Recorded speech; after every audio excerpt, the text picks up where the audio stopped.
Sejam todos muito bem-vindos a mais uma videoaula do canal do YouTube. A Science Week dessa semana é sobre essa doença, uma das mais antigas da história da humanidade, chamada de gonorreia. Ela já teve outros nomes que alguns médicos mais antigos ou o pessoal um pouquinho mais de idade costuma correlacionar essa outra nomenclatura com essa doença que eu já vou mostrar para vocês. A gonorreia, pessoal, é uma infecção sexualmente transmissível de alto poder de contágio.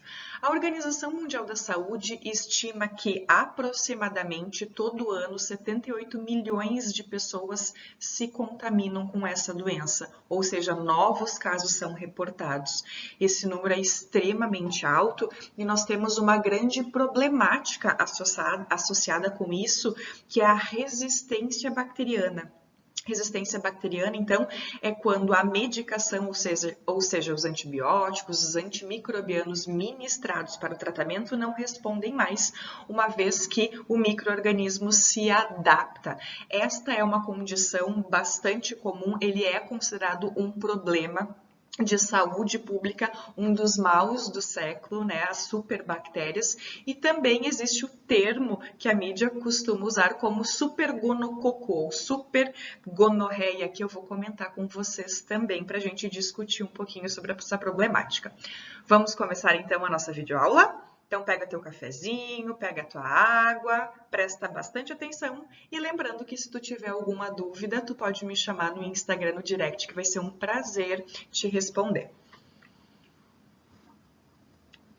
Vamos lá, pessoal. A gonorreia, então, tem outros nomes que essa doença é conhecida, uns nomes bem diferentões que não são de nomenclatura conhecida nos dias atuais, mas já foi muito usado, como, por exemplo, blenorragia, uretrite gonocócica, esse é mais comum, esquentamento e pingadeira. O esquentamento e pingadeira receberam esse nome justamente por ser característica da sintomatologia do paciente do sexo masculino. Homens, quando portadores desta doença, costumam ter um aquecimento e um gotejamento de secreção. E aí, então, que originou esse nome de pingadeira e de esquentamento, mas obviamente que o nome mais comum da doença é gonorreia. Ela é transmitida então por uma bactéria chamada Neisseria gonorrhoeae, tá? Que é a gonorreia. Ela é uma infecção sexualmente transmissível super comum e uma das maiores causas de doença sexualmente transmissíveis. O contágio dela praticamente é perinatal e através do ato sexual desprotegido, que eu já vou reiterar mais um pouquinho junto com vocês. Essa patologia, então, pessoal, ela afeta inicialmente a uretra, tá? Que a uretra, então, é o canal que faz a ligação da bexiga com o meio externo. Ela não fica apenas isolada nesse trato urinário, pode ter outras manifestações clínicas que eu também já vou mostrar daqui a pouquinho para vocês. De acordo com o micro-organismo, então, ele é considerado um diplococo gram-negativo, como a gente consegue observar aqui em cima na imagem.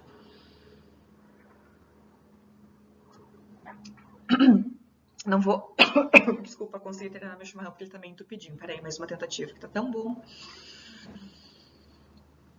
Pessoal, diplococos, então, são dois cocos agrupadinhos, né? Esse é o arranjo que a gente consegue visualizar através da microscopia, através da coloração de Gram. Então, são dois cocos unidos de coloração avermelhada. Então, chamamos de diplococos gram-negativos. O contágio, então, como já foi mencionado, perinatal, através do parto, e através da relação sexual desprotegida, seja vaginal, seja anal e seja oral também. Então, todas essas vias, elas podem ser susceptíveis de um contágio. Então, primeiramente, essa doença, ela afeta as membranas das mucosas do trato genital inferior e raramente, mas pode acontecer, acomete também as mucosas do trato retal, orofaringe e conjuntiva. Tanto que conjuntivite neonatal é um caso bastante comum dos nascimentos dos bebezinhos cujas mães são portadoras da doença e não foi diagnosticado, não foi feito triagem pré-natal e nem tratamento, então o bebê acaba sendo acometido por essa patologia.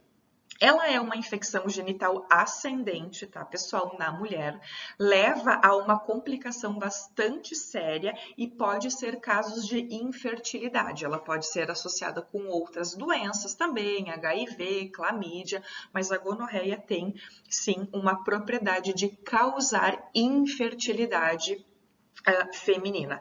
As mãezinhas, as futuras mãezinhas, né, que tem problema, dificuldade de engravidar e procura uma clínica, um tratamento especializado, com certeza esse vai ser um teste de rastreio de identificação para a exclusão do caso da infertilidade. Essa doença, pessoal, ela é considerada uma das mais antigas da história da humanidade. Então, tem registros, ou seja, referências de uretrite venérea nos escritos chineses, no Velho Testamento Bíblico e em outras literaturas da antiguidade. Aqui em cima, então, eu mostro para vocês uma imagem, né, bem chocante para vocês observarem o comprometimento da mucosa oral, então, de um paciente acometido por gonorreia. Acabei não colocando, né, o link da referência da imagem, mas as fotos foram retiradas do Google, mas qualquer dúvida pode me chamar que eu também posso enviar para você a referência, que foi uma falha minha que ter esquecido de adicionar essa informação.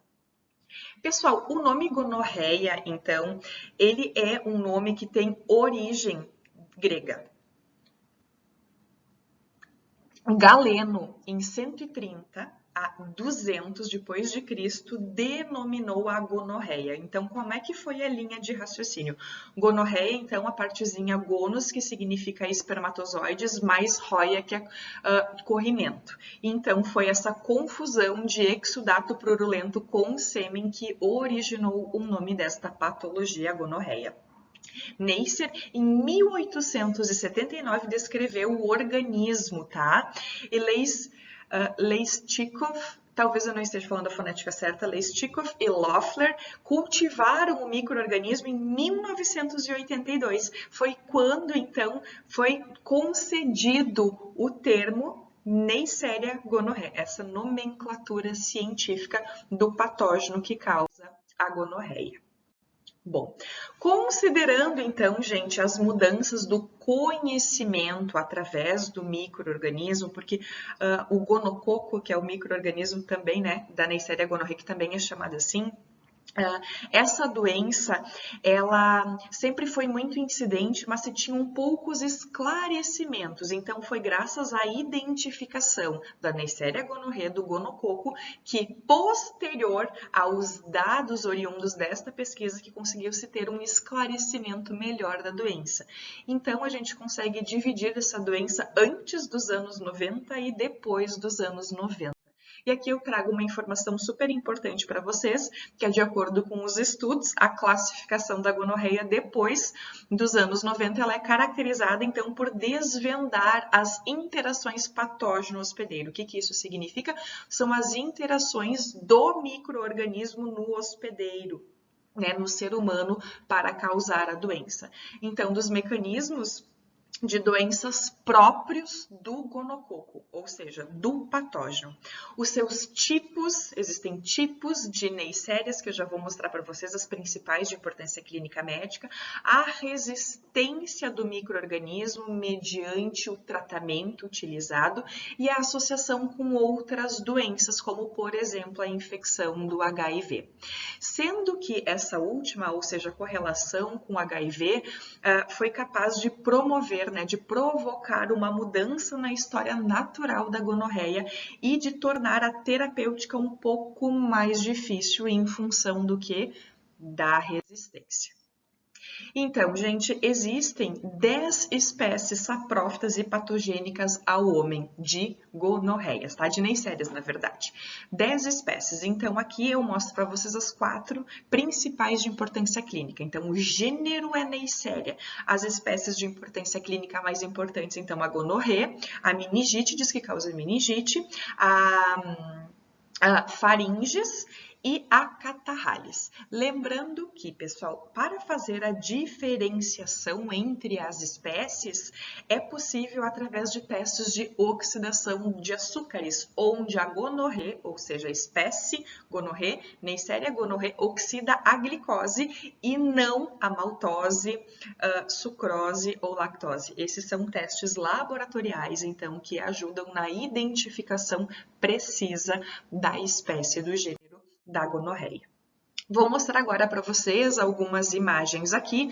Nós temos uma foto de uma microscopia de lâmina de microscópio óptico, então mostrando para vocês, né, a gente consegue analisar a presença de neutrófilos, lembrando que esse leucócito, ele é a célula responsiva, né, por eliminação, combate de bactérias, então aqui a gente consegue ver nesse campo a presença dos neutrófilos predominantes e as células, né, sendo atacadas literalmente pelos diplococos gram-negativos. Ao ladinho a gente consegue analisar a imagem então de um bebê com probleminha então nas oculares oriundo, né, de uma contaminação através do parto. Essa imagem aqui já é um pouquinho mais forte, onde nós temos desse ladinho aqui corrimento bastante purulento e esbranquiçado no trato genital, né, de uma mulher do sexo feminino. E aqui em cima a gente consegue analisar imagens, então, dos homens. Então, mostrando aqui para vocês o gotejamento da secreção.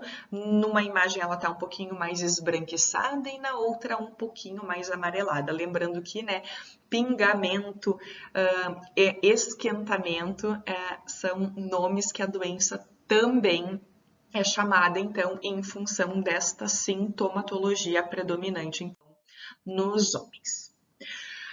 Adentrando um pouquinho mais de conhecimento na microbiologia, então, a Neisseria gonorrhea é um diplococo gram-negativo, como já conversado, ele não possui flagelos, não é formador de esporos, porém é uma bactéria encapsulada, que cápsula é um fator, é um mecanismo de resistência, é um mecanismo de virulência, de patogenicidade, que faz com que a cápsula proteja o micro-organismo e deixe ele mais resistente no ambiente, e é uma bactéria anaeróbica facultativa. Isso quer dizer que ela pode também crescer na ausência de oxigênio. Essa informação é extremamente importante no momento do cultivo para diagnóstico microbiológico laboratorial.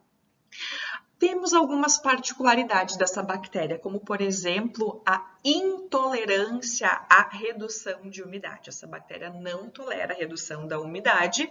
Ela é semeada em meios de cultura propícios. Aqui eu trago um exemplo do meio de cultura mais utilizado para a identificação de gonorreia, que é o agar-chocolate, que é um meio nutritivo, que tem suplementos adicionados à formulação do meio de cultura, então, que promove crescimento de micro-organismos fastidiosos, ou seja, que tem uma exigência nutricional.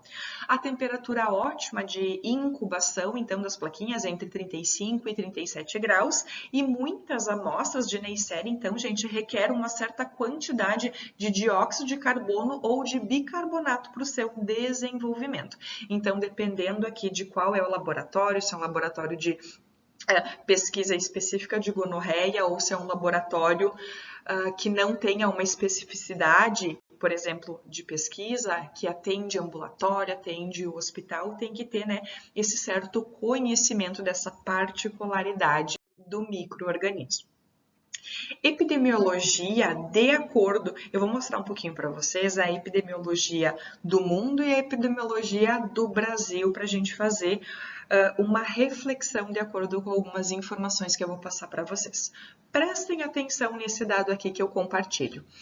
De acordo, então, com os Estados Unidos, pessoal, cresceu de 250 mil casos de gonorreia na década de 60 para 1 milhão de casos em 1978. 250 mil para 1 milhão é um salto quântico, literalmente, né? Um salto muito alto. A gonorreia, ela foi classificada, ela se transformou na doença infecciosa mais prevalente nos Estados Unidos após o resfriado comum.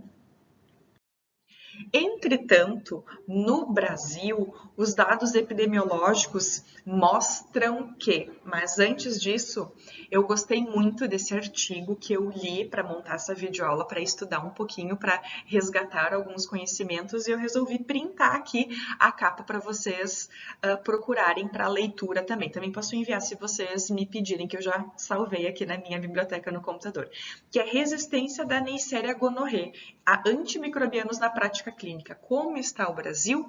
Então, aqui, além de trazer um pouco de informações dos dados epidemiológicos, a gente já entra na discussão da ineficácia do tratamento, ou seja, em função da resistência bacteriana. Então, pessoal, primeiro, a Neisseria gonorrhoeae, originalmente, então, elas foram descritas com alta suscetibilidade a muitas classes de antimicrobianos. Falando de um aspecto mais geral, o que isso significa? Que ela tinha boas respostas a diferentes classes de antibióticos, antimicrobianos. Entretanto, de acordo com o uso desenfreado, o uso de forma inadequada favoreceu o surgimento de resistência. Então, os primeiros agentes antimicrobianos que foram adotados como estratégia de tratamento contra a gonorreia foi as sulfonamidas, tá? Esse relato, pessoal, aliás, esse caso de resistência, obviamente que se deve a alguns fatores, como, por exemplo, a habilidade de alterar o material genético que o micro-organismo tem e, efetivamente, por ter o seu genoma danificado, alterado por mutações, inclusive através de plasmídios, né, adquiridos pelo processo de conjugação bacteriana. Outros mecanismos associados, então, à resistência é também alterações das bombas de efluxo e das porinas, lembrando que a bomba de efluxo e porinas são canais transmembranas que promovem como é que é o nome? Que promove a comunicação do meio interno para o meio externo. Então, pessoal, as alterações cromossômicas, né, que esse micro-organismo é suscetível, eles afetam principalmente o sítio-alvo dos antimicrobianos, ou o funcionamento, então, das bombas de fluxo por superexpressão e o não funcionamento das porinas por fechamento do canal. Deixa eu tentar explicar para vocês, para ver se vocês entendem como isso aqui funciona. Fazendo uma analogia bem básica, bomba de fluxo é como se fosse um aspirador de pó, que ele tem a função de... Como é que é? Mais uma vez. Sugar a sujeira e mandar para fora. Então, a bomba de efluxo nada mais é do que ela recolhe o que ela não quer que fique dentro da bactéria e joga para fora. Só que esse é um processo, esse é um mecanismo natural, mas quando ela está super expressada, ela faz isso muito rápido, tá?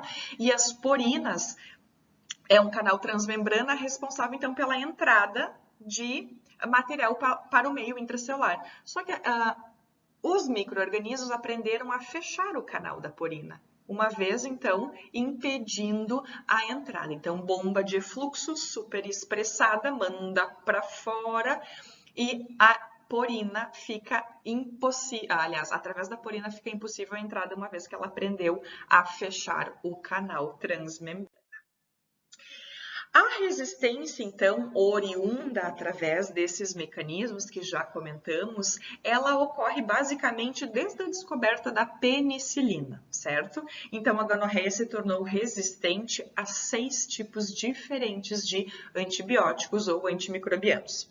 Foram reportados, pessoal, 3 casos de supergonorreia, 1 no Reino Unido e 2 na Austrália. Não temos relatos de supergonorreia ainda no Brasil, certo?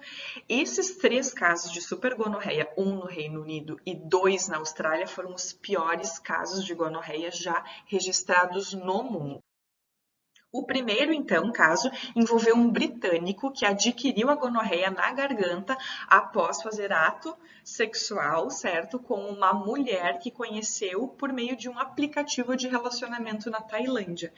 Então, muito provavelmente, eles eram um deles portadores de do supergonococo. Então, aplicar o tratamento tradicional contra a doença, né, com uma combinação de azitromicina e ceftriaxona, os especialistas constataram que o organismo não respondia aos antibióticos, o que chamou a atenção para o caso das resistências. Essas informações que eu estou trazendo desse caso para vocês, ele está disponível no link aqui embaixo que eu coloquei para vocês como fonte, que é o site da BBC. Então, aqui eu fiz um print, desculpa, do site justamente para comentar algumas questões bem pontuais e eu acho isso aqui extremamente importante, principalmente nos dias atuais. Apesar, então, das tentativas de identificar e tratar a mulher que transmitiu a infecção para impedir a propagação da doença, ela nunca foi encontrada. Então, de acordo, né, com os aplicativos hoje em dia de relacionamento, incrivelmente fazer sexo com desconhecidos é uma coisa bastante fácil, né, pessoal? Então, isso significa que não há muitas informações sobre o parceiro e por mais que você tente convencer o paciente a entrar em contato com ele, assim, todas as vezes é quase impossível conseguir fazer isso. Explica aqui uma médica especialista em saúde sexual, justamente aqui comentando no problema da facilidade de ter múltiplos parceiros sem ter um conhecimento da condição de saúde do mesmo. Então, segundo a especialista, esse é um dos desafios para impedir a propagação da doença. Nós vivemos em um mundo cada vez mais globalizado. O sexo é muito mais acessível do que antes. O acesso, então, a múltiplos parceiros é muito mais fácil, avalia a especialista. Não podemos impedir as pessoas de viajarem para outros países, fazer sexo desprotegidos e importar infecções. Não conseguimos, né, impedir isso, mas fica aqui então, o conhecimento e a consciência dos nossos atos, né, pessoal? E está em andamento, então, no entanto, experimentos clínicos para tentar desenvolver novos tratamentos para esses casos de supergonorreia, então, de acordo com a parceria global de pesquisa de desenvolvimento de antibióticos. Essa reportagem, ela é, gente, do ano de 2018 ou 2019, se eu não me engano, tá? Continuando aqui, então, segundo o Ministério da Saúde, não há registros de gonorreia superresistentes no nosso país, no Brasil, por enquanto, tá, pessoal? E espero que assim se mantenha. Apesar de não ser uma doença de notificação obrigatória, estima-se que surjam 500 mil novos casos de gonorreia por ano no nosso país, com prevalência de aproximadamente 1,4% na população entre 15 e 49 anos de idade. De acordo com os sintomas da doença, é bastante comum dor ao urinar ou dor no baixo ventre, corrimento amarelado ou mais clarinho, esbranquiçado, fora da época da menstruação, dor ou sangramento durante a relação sexual. A maioria das mulheres infectadas podem, gente, não apresentar sinal e sintoma, ou seja, elas podem ser assintomáticas, tá? E nesse meio tempo que ela nem desconfia da patologia e, infelizmente, é transmissora da mesma. Os homens, então, eles podem apresentar ardor e esquentamento ao urinar, podendo haver corrimento ou secreção, ou seja, pus, além de bastante dor nos testículos. Pessoal, eu tive um probleminha aqui de conexão, precisei interromper o vídeo desse slide. Eu espero que não cause prejuízo aqui para o finalzinho do nosso conhecimento sobre gonorreia. Então, de acordo com o diagnóstico e o tratamento, no momento que um indivíduo tiver a apresentação, a manifestação clínica de um desses sintomas, é preciso procurar ajuda, procurar um atendimento médico para diagnóstico correto dessa infecção sexualmente transmissível e até outra para ter o tratamento adequado para a cura da doença e, concatenando com isso, evitar o agravamento, né? Uma complicação. Lembrando que, pessoal, no momento que uma pessoa ela é identificada, então, com gonorreia e ela recebe o tratamento, os parceiros que tiveram contato sexual também precisam ser tratados, certo? Desta forma, a gente consegue prevenir, manter a condição de saúde e evitar o espalhamento, né, o contágio desta doença. Então, lembrando que essa doença ela é bastante antiga, como eu comentei com vocês, uma das mais antigas da história da humanidade, que ela não desapareceu, muito pelo contrário, os números continuam expressivos e o alarde, né, o medo de surgir cepas super resistentes, porque já basta todos os números epidemiológicos altíssimos que o nosso país tem para todas as doenças infecto-contagiosas, então ainda não há relatos de supergonorreia no nosso país, pelo menos na data de hoje. Pode ser que daqui a pouquinho já estejam sendo liberados, né, alguns artigos científicos relatando, mas eu espero que não, e eu espero que esse dado ele fique controlado. E qual é o nosso papel mediante isso? Ter consciência, né, das relações que a gente tem e ter uma comunicação, ter uma responsabilidade com a nossa saúde.